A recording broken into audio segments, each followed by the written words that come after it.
аварията, ама пак се пуска.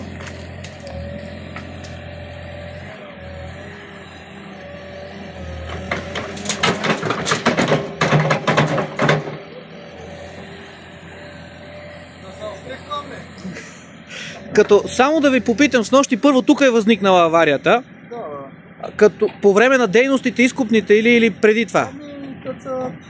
Най-вероятно, като са прекарвали сондата, може да са закачили някой камък и да е натиснал енергията. И това е причината снощи да не е спряна по-рано водата в града?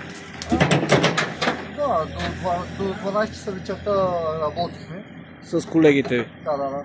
Като споменахте, че и по-надолу пак по същото трасе е възникнала по-късно авария. Днеска сутринта. Но ще ги отстраните днеска през деня, т.е. до вечерта да са спокойни гражданите, че ще има вода. До вечерта ще се поставим да е отстранено всичко.